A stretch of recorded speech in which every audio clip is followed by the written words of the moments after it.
우리 영업하는 사람들은 사실은 잘해야 되는 일이 뭘까? 문제 해결 능력이 있어야 돼요. 경영자도 마찬가지로 문제가 나타났을 때 그거 해결하는 능력이 있어야 돼요. 근데 문제 해결 능력은 뭐에 의해서 만들어질까요? 바로 소통에 의해서, 회의에 의해서. 그래서 불교에서는 뭐라고 얘기하느냐?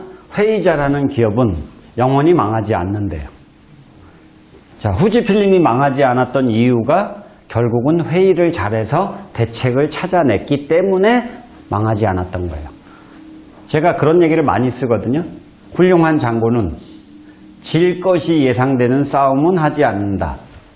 경영을 하는 사람이 이길 자신감이 완벽히 확보된 상태에서 경영을 시작해야 되는 거예요. 그런데 대충 제품을 만들고 대충 파는 거야. 그러니 성공할 리가 없는 거죠.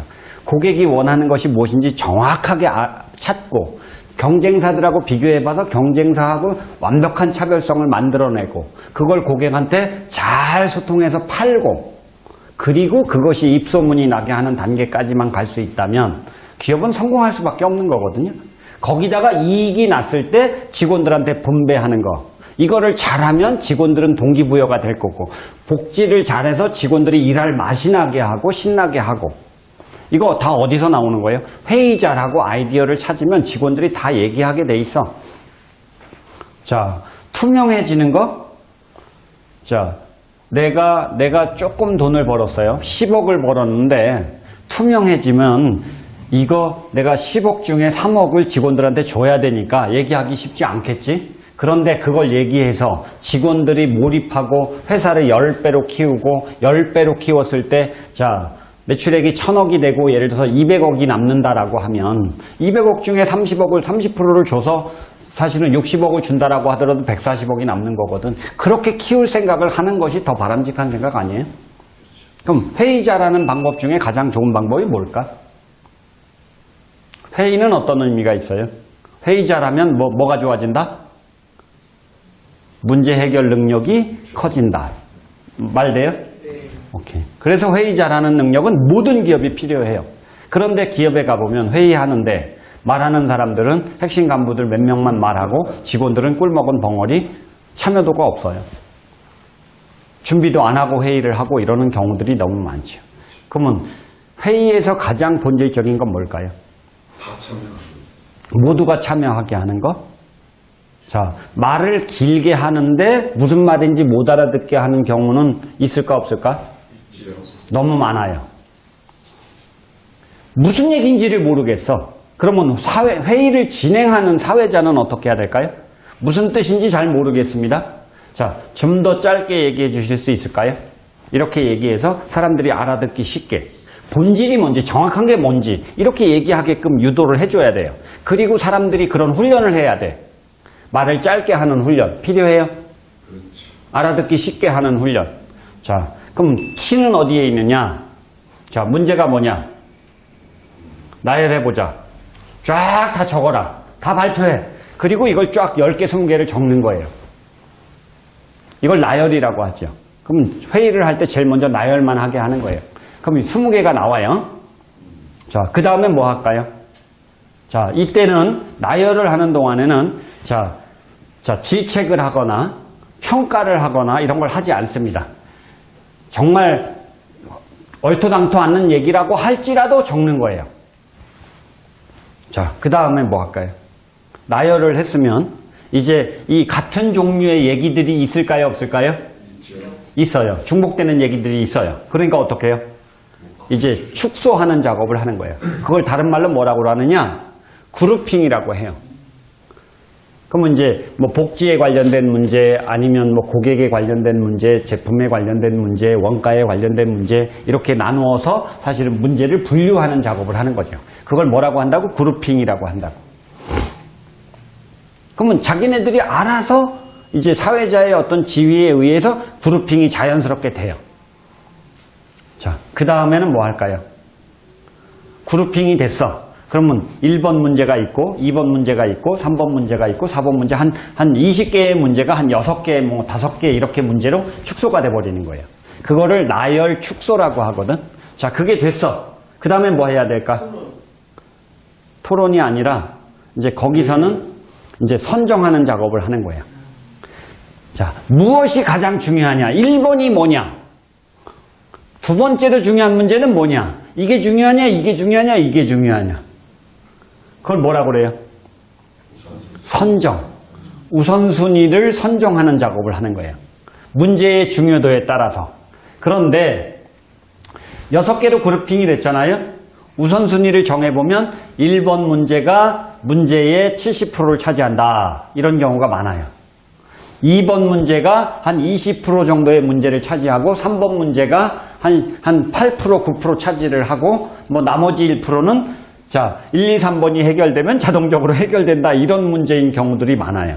그러면 선정을 할 때 어떻게 선정이 되느냐? 1, 2, 3만 해결이 되면 뭐 4, 5, 6번은 자연스럽게 해결이 된다. 이렇게 의사결정이 될 가능성이 많죠.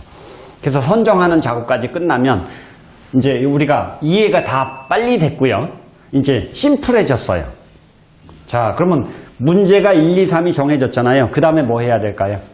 문제 영역에서 문제가 우선순위가 1, 2, 3이 뭔가 정해졌잖아. 그러면 이제 해결책을 찾는 작업을 하는데 여기에서 이제 가장 중요한 문제 해결력이 나오는 거예요. 1번의 문제를 해결할 만한 좋은 방법을 우리 찾아봅시다 해서 또 뭐 해요? 이제 해결 영역으로 넘어가서 문제 해결 영역으로 넘어가서 해결책을 찾는데 어떻게? 나열하는 거예요. 역시 나열. 자, 질을 따지지 않습니다. 양이 많은 것이 제일 중요합니다. 어떤 의견이라도 더 좋으니까 얘기해 주십시오. 해서 쫙 나열하는 거예요. 30개, 40개 나열을 하는 거예요. 1번 문제를 해결하는 방법을. 자, 그러면 그 다음에 뭐 해야 돼? 더 이상 얘기가 없다 그러면 그것도 역시 그것도 그룹핑을 하는 작업을 하는 거예요. 그래서 나열하고 축소하는 거예요. 같이 토의를 하다 보면 어느 것이 중요한지 어떻게 하는 것이 해결책이 좋은지 그걸 자기네들이 얘기하게 돼요. 이 해결책은 어떤 의미가 있습니까? 이 해결책은 어떤 의미가 있습니까? 비용이 많이 들어갑니까? 적게 들어갑니까? 어느 것이 가장 효과적일 것 같습니까? 이런 얘기를 충분히 해서 사실은 그룹핑을 해나가는 거죠. 그리고 그룹핑을 했다? 그러면 이제 5개, 6개 방법으로 정리가 된다고. 그것도 역시 어떤 상황이 결정이 될까요? 1, 2, 3번으로 하면 이게 모든 문제가 다 해결될 수 있다라는 정리가 되겠죠. 그래서 그것도 마찬가지로 이제 선정하는 작업으로 문제 해결책을 찾는 작업이 끝나는 거예요. 그럼 문제 영역 거기서 나열하고 축소하고 선정했잖아요. 그러면 1, 2, 3번을 가지고 또 해결책을 찾는데 1번의 해결책을 찾는 작업을 해서 자, 선정을 했어요. 1, 2, 3 해결책을 찾았어요. 그럼 2번 문제를 가지고 또 해결책을 찾는 작업을 해야 되겠죠. 그것도 역시 어떤 방법으로 나열, 축소, 선정하는 방법으로 해결책을 찾는 작업을 하는 거예요. 3번 문제도 역시 나열, 축소, 선정해서 해결책을 찾는 작업을 하는 거예요. 그럼 모든 거에 대한 해결책이 찾아졌어요. 오케이? 이제 그 다음에 해야 될 건 뭘까? 해결책이 찾아졌다? 그 다음에 해야 될 거? 그럼 이제 행동 계획을 수립해야 되는 거예요. 이 각각의 해결책을 어떤 식으로 행동해서 어떻게 결과를 만들어낼 거냐. 이 행동 계획을 짜는 것이 중요한 거죠. 행동 계획을 짤 때는 대체로 6하 원칙에 의해서 결정을 하면 되죠. 제일 중요한 건 뭘까요? 행동 계획을 짤 때 제일 중요한 거? 언제 할 건가가 아니라 중간 점검 계획을 집어넣는 거. 중소기업이 제일 못하는 게 바로 이거예요. 회의를 잘해서 방법을 찾아냈어. 실행하자라고 끝이야. 그리고 사후 관리를 안 해. 그런데 조직이 잘 발전하려면 자, 얼마만큼 행동했느냐, 결과가 어떻게 됐느냐, 결과가 이렇게 좋았던 이유는 뭐냐, 결과가 나빴던 이유는 뭐 때문이냐, 그럼 어떤 부분을 개선할 부분이 뭐냐, 그걸 찾아내서 그걸 개선하는 작업을 해야죠. 그러려면 뭐가 필요해요? 중간점검 계획이 절대적으로 필요한 거죠. 한 달 동안 이렇게 하자라고 했으면 매주마다 점검하는 회의를 통하거나 그렇게 해서 피드백을 거쳐나가는 거. 영업사원들이 결과가 좋아지려면 뭘 해야 돼요? 여러분이 피곤하고 힘들겠지만 자, 일주일에 한 번씩 아니면 매일 자, 내가 피드백을 하는 작업이 필요한 거예요. 결과가 얼마만큼 있느냐. 근데 결과가 이렇게 된 이유는 활동량은 얼마만큼 됐느냐. 자, 방법적으로 문제가 있었느냐, 어떤 것이 잘 안 풀리느냐, 그러면 그거에 대한 방법을 찾아야 되지 않겠느냐. 자, 다시 한번 찾아보자 해서 거기서 토의해서 방법을 찾으면 이제 그걸 또 집중해서 실행할 수가 있겠죠. 그것까지 제대로 쓸 수가 있겠죠. 맞아요? 자, 그러면 이제 그 기간이 다 끝났다 그러면 이제 나중에 뭐 해야 돼요? 피드백을 해야 돼. 이제 전체 과정에 대한 피드백을 하는 거예요. 결과가 어땠다? 그럼 결과가 좋았으면 결과가 좋은 거에 따라서 사실은 보상할 거 보상하고, 맞아요?